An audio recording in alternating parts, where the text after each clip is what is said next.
శ్రీ మహాగణాధిపతయే నమః. శ్రీ సరస్వత్యై నమః.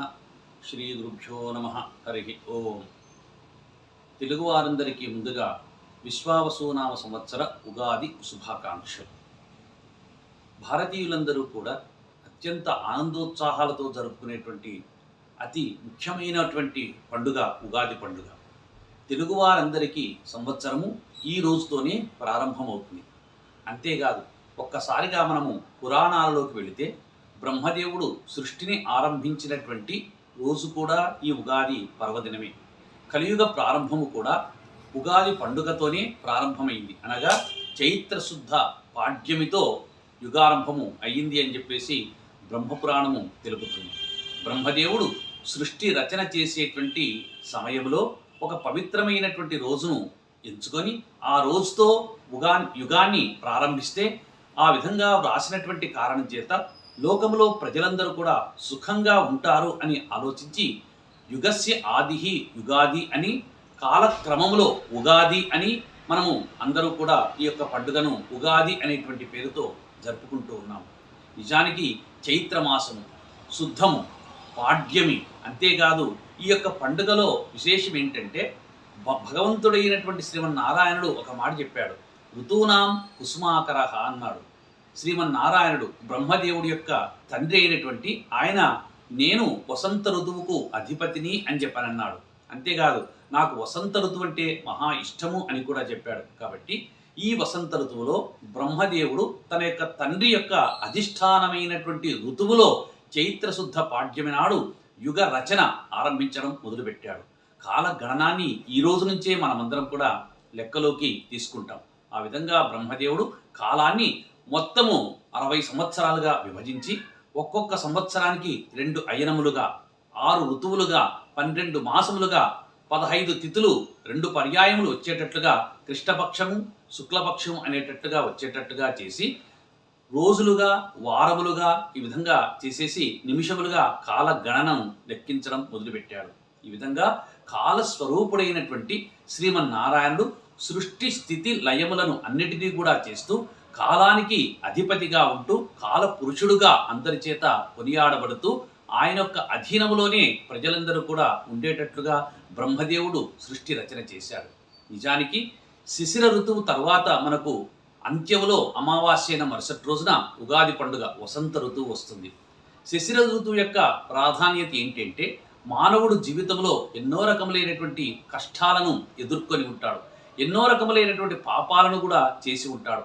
ఆ పాపాలను కష్టాలను శిశిర ఋతువులో ఏ విధంగా అయితే చెట్లన్నీ కూడా ఆకులు రాల్చి పండినటువంటి ఆకులను ఎండినటువంటి ఆకులను కోల్పోయి వసంత ఋతువులో తిరిగి కొత్త ఆకులను చిగురించినట్లుగా మన యొక్క పాపాలన్నీ కూడా తొలగిపోయి వసంత ఋతువులో ఆకులు చిగురించినట్టు మన కోరికలు మన యొక్క పుణ్య ఫలాలు కూడా చిగురించాలని చెప్పేసి భగవంతుడు వసంత ఋతువును అధిష్టానంగా చేసుకొని చైత్రశుద్ధ పాడ్యమి నాడు ఉగాది పండుగను నిర్ణయించారు.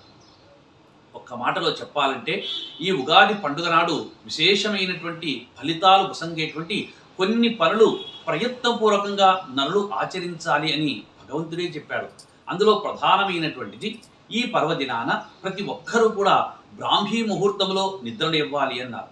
లేచి చక్కగా కాలకృత్యంలో నెరవేర్చుకొని తలంటుకొని అభ్యంగన స్నానము చేయాలి. కుంకుడుకాయ రసముతో తలకు పూసుకొని ధౌత వస్త్రములను అంటే ఉతికినటువంటి వస్త్రాలు ధరించి సంధ్యావందనాది నిత్యకర్మములను నెరవేర్చుకొని కులదైవాన్ని ఆ రోజు అర్చన చేయాలి.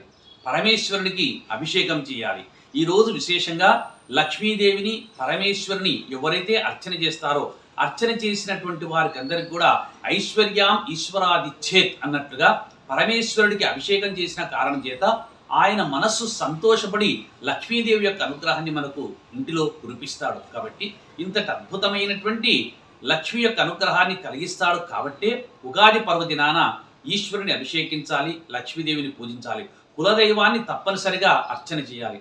ఈరోజు గన్నేరు పూలతో భగవంతుని అర్చిస్తే విశేషమైనటువంటి ఫలితము వస్తుంది అని చెప్పేసి పురాణాలు మనకు చెప్తున్నాయి. అంతేకాదు, ఈరోజు భగవంతునికి షడ్రసోపేతమైనటువంటి భోజనాదులన్నింటినీ కూడా తయారు చేసి ఆయనకు నివేదన చేయాలి. ఉగాది పండుగలో మరొక్క విశేషం ఏంటంటే ఉగాది పచ్చడి. ఈ ఉగాది పచ్చడి 6 రుచుల సమ్మేళనం. ఈ 6 రుచులు పులుపు, తీపు, ఉప్పు, కారము, వగరు, చేదు. ఈ 6 రుచులు 6 రకములైనటువంటి కామ, క్రోధ, లోభ, మోహ, మదమాశ్చర్యములనేటువంటి అరిషడ్ వర్గాలకు ప్రతీకలుగా చెప్పారు. ఒక మాటలో చెప్పాలంటే పులుపు, తీపి తీసుకున్నామనుకోండి, పులుపు వచ్చేసి కామానికి, తీపి వచ్చేసి క్రోధానికి మనము సంకేతంగా తీసుకుంటాం. ఈ విధంగా ఒక్కొక్క రుచికి నాలుక లొంగిపోయి మానవుడు ఆయా రుచుల వల్ల వాటికి లొంగి ఇంద్రియముల యొక్క పటుత్వాన్ని కోల్పోయి ఇంద్రియ వశుడైపోతాడు.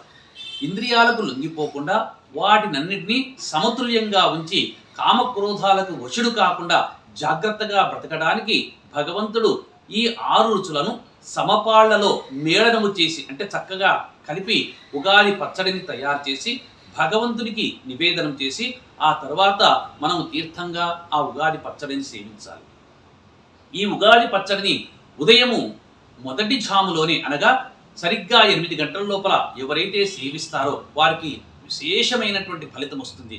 శరీరంలో ఉన్నటువంటి పంచేంద్రియాలు, మనస్సు అవన్నీ కూడా నియంత్రించబడి ఆలోచనా శక్తి పటుత్వాన్ని పొంది మానసికమైనటువంటి ధైర్యాన్ని పొంది చక్కటి ఆలోచనలు మెదడులో అంకురిస్తాయి. ఇలాంటి అత్యుత్తమమైనటువంటి ఫలితాన్ని వసంగేటువంటి ఉగాది పచ్చడిని అందరూ సేవించాలి. ఆ తర్వాత ఈరోజు ఇంకొక విశేషం ఏంటంటే, ఉగాది పర్వదినాన గృహస్థుడైనటువంటి వాడు ప్రతి ఒక్కరూ కూడా భార్యా పిల్లలతో కలిసి మధ్యాహ్నం భోజనం చేయాలి అన్నారు. పండుగ రోజు భార్యా పిల్లలతో కలిసి భోజనం చేస్తే ఆ రోజు ఆ విధంగా భోజనం చేసినటువంటి వాడి యొక్క ఆనందానికి అవధులే ఉండవు. 365 రోజుల్లో ఏ ఒక్కరోజు కూడా భార్యా పిల్లలతో కూర్చొని భోజనం చేసేటువంటి అవకాశం వారికి ఉండదు. ఎన్నో పనుల ఒత్తిడి. అయితే పర్వదినాన ఖచ్చితంగా పిల్లలతో కలిసి భోజనం చేయాలని పెద్దలు చెప్పారు. సాయం ప్రదోష సమయంలో ఈ ఉగాది పర్వదినాన ప్రతి ఒక్కరూ పంచాంగ శ్రవణం చేయాలి. పంచాంగ శ్రవణం చేసిన తర్వాత ప్రతి ఒక్కరూ కూడా గుడికి వెళ్ళి రావాలి.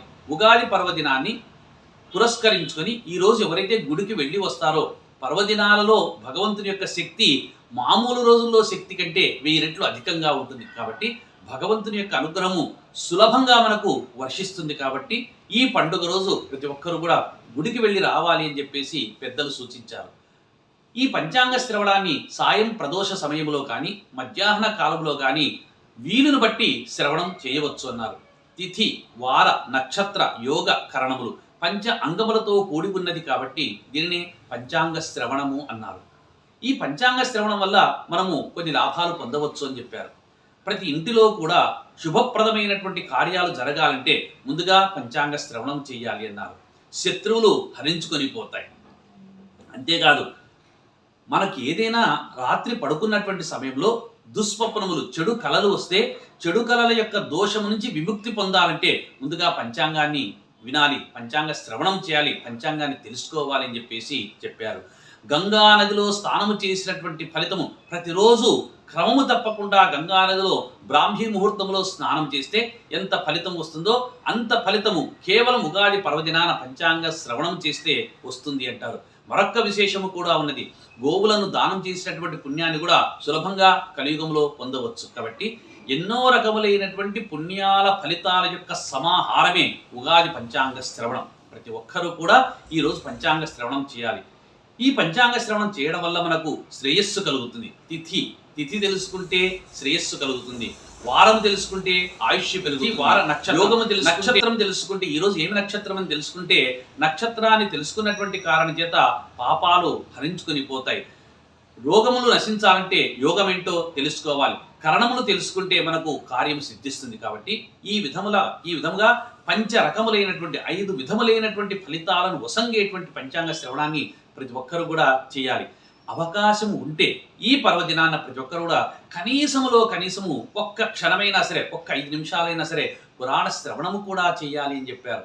కలియుగములో పునంతి ఎవరైనా సరే కలియుగంలో పవిత్రులు కావాలంటే, కలియుగంలో పుట్టినటువంటి వారందరూ కూడా జీవితాన్ని ధన్యము చేసుకోవాలంటే, జీవిత పరమార్థాన్ని పొందాలంటే తప్పనిసరిగా పురాణ శ్రవణం చేయాలని చెప్పేసి పెద్దలు చెప్పారు. కాబట్టి వీలైనంత వరకు కనీసం ఒక 5 నిమిషాలైనా సరే పురాణ శ్రవణం చేయాలి. ఈ పురాణ శ్రవణం చేసినటువంటి కారణం చేత ఈ పర్వదినంలో మనము అనంతమైనటువంటి ఫలితాన్ని పొందవచ్చు.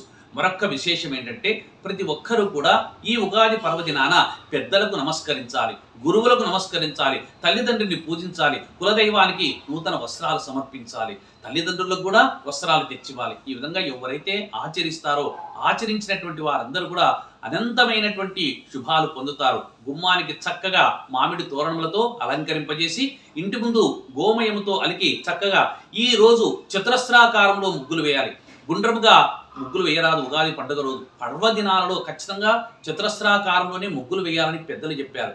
చతురస్రాకారంలో ముగ్గులు వేస్తే దేవతలు వస్తారు, గుండ్రముగా ముగ్గులు వేస్తే పితృదేవతలు వస్తారు. కాబట్టి దేవతలను ఆహ్వానించేటువంటి పర్వదినాలు కాబట్టి ఈరోజు చతురస్రాకారంలో చక్కగా గోమయముతో అలికి ముగ్గులు వేయాలి. వీలైతే బ్రాహ్మణులకు స్వయంపాక దానము కానీ వస్త్రదానము కానీ ఏదో తమ తోచినటువంటి దాన ధర్మాలు చేస్తే ఈ ఉగాది పర్వదినాన్ని జరుపుకున్నటువంటి వాడు అనంతమైనటువంటి ఫలితాన్ని పొంది వంశములో అందరినీ కూడా ఉద్ధరించిన వాడవుతాడు. పితృదేవతలు సంతోషిస్తారు. కాబట్టి ఇంతటి ఫలితాలను వసంగేటువంటి ఉగాది పండుగను ప్రతి ఒక్కరూ కూడా జరుపుకొని తరించెదరుగాక. లోకా సమస్త సుఖినో భవంతు. స్వస్తి.